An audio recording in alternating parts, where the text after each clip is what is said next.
Before we get started on the actual washing, we have to set up the power sprayer. To do that, just hook up the hose and nozzle to the sprayer and turn the hose on.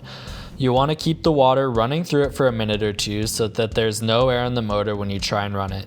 Finally, load the soap canister with diluted soap using the spray gun like this. You want to fill the soap up first with a little bit of soap and then fill the rest of the canister up with water, making sure that it's nice and full. That means that if you have to, you'll just fill it right back up. And once it's nice and full, you can replace the lid and attach it to the spray gun like this.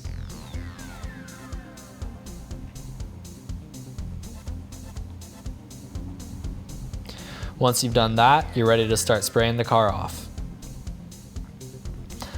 When you spray the car off, you want to make sure that you hit all of the areas with nice soapy water.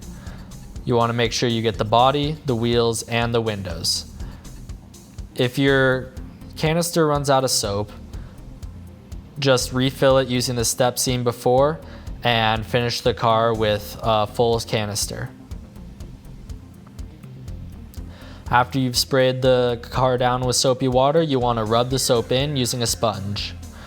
You want to, again, make sure that you hit all of the spots. You want to make sure that the sponge doesn't get too dirty because you might not have gotten all the dirt off. So if the sponge gets too dirty, just flip it over and continue on your merry way.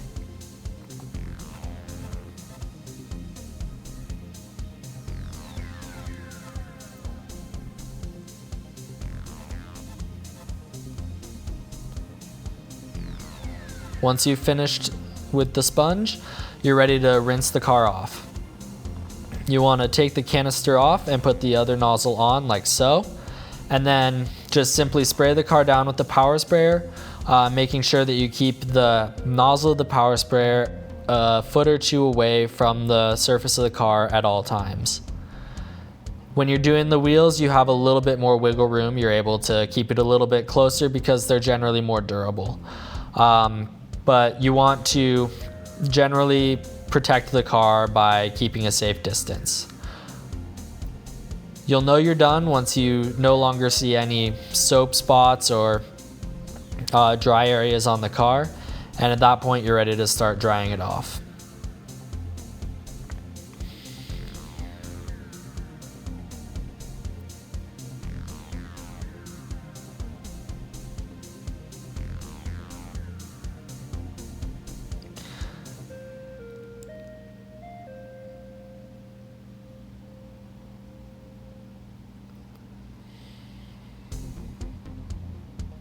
Once you've finished rinsing the car off, you want to wash the wheels.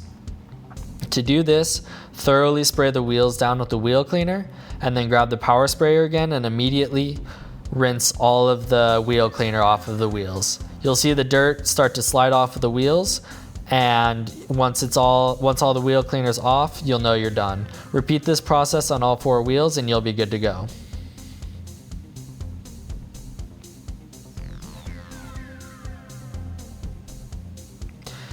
Now you get to dry the car off. This process, you start with the windows, drying them off to avoid the streaks, and then you'll move on to the body of the car, where you want to make sure that you get all of the hard to reach places like under the mirrors and behind the handles and between the cracks, because these areas can trap water and make it more difficult when you're trying to buff and wax the car. Once you finish the body panels, you can move on to the wheels. These require a little bit more elbow grease. You want to make sure that you get all of the dirt that didn't come off when you rinsed them. And you do this last because the rag will become extremely dirty if you're doing it right. Once you finish this process, you're ready to continue with the rest of the detailing.